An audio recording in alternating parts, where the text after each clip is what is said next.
Paz do Senhor, meus irmãos. Aqui, Presbítero Gil, de volta para mais um assunto, um conteúdo neste canal Escatologia Bíblica. Hoje nós vamos falar sobre o filho pródigo. Em alguns vídeos nós trabalhamos com a ovelha perdida, a dracma perdida, ainda que de forma muito lacônica, muito objetiva, muito simples, para não estender, porque é uma série de 5 vídeos. Mas falamos de forma rápida, e hoje nós vamos falar sobre o filho pródigo, esta parábola tão maravilhosa, impactante, que nos traz tremendas lições da parte do Senhor. Então, o Senhor Jesus em Lucas, capítulo 15, ele no versículo 4, ele fala sobre a ovelha perdida. No versículo 8, ele fala sobre a dracma perdida. E a partir do versículo 11, ele vai falar sobre um pai que tem 2 filhos. E de repente o filho mais novo olha para o pai e diz: Pai, dá a minha parte dos bens que me pertencem. E o pai repartiu entre eles a fazenda. Diz o texto em Lucas capítulo 15, versículo 11. Presta atenção que o pai repartiu entre eles a fazenda.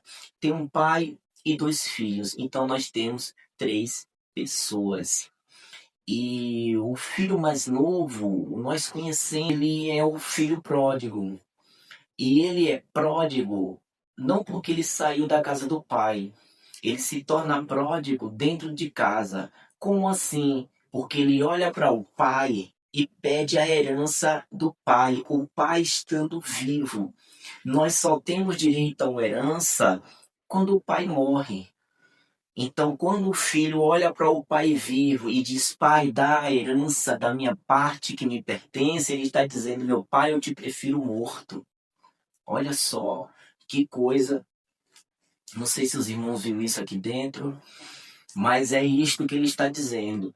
E ele pede a herança do pai, e como pai vivo, ele está dizendo: Meu pai, eu te prefiro morto. E o pai não diz nada, o pai não questiona, e simplesmente reparte, dá a parte dele, e ele pega a sua parte e vai embora. E quando ele vai embora, o texto vai dizer que ele gasta tudo com meretrizes, numa terra longínqua, e de repente naquela terra vem uma fome generalizada, e ele havia gastado tudo. Então ele foi parar em um campo onde o dono do campo mandou apacentar porcos. E ali, apacentando porcos, ele desejava comer as bolotas que os porcos comiam, mas ninguém lhe dava nada. Naquele momento ele refletiu, naquele momento ele se lembra dos empregados da casa do pai, naquele momento ele se lembra da casa do pai, naquele momento ele se lembra do pão que tem na casa do pai. E por quê? Porque independente das nossas lutas, independente das nossas dificuldades, nós não devemos abandonar a casa do pai. Porque não há sustento fora dela. Basicamente, isto a gente prova lembrando de Esaú. Esaú, quando ele sai para a caça, ele passa um tempo fora da casa do pai, e quando ele retorna com fome. E quando ele retorna com fome, tudo que ele vê pela frente, ele vê comida. E quando ele vê, diante da sua fragilidade, diante da fome, ele prefere um prato de lentilha do que a primogenitura. E por quê? Porque ele está com fome. Quando a gente está com muita fome, tudo que a gente vê é comida. O pródigo olhava para as bolotas de porcos, imaginava que era um alcatra, quem sabe. Percebe?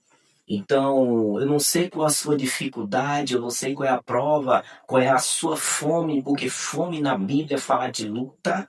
Eu não sei qual é a luta que você tem enfrentado, mas eu lhe digo, em nome do Senhor Jesus, Fique, continue, não saia da casa do Pai, porque lá fora não tem pão, só tem pão aqui dentro, o pão da palavra de Deus que nos sustenta de pé nesta noite, tá certo?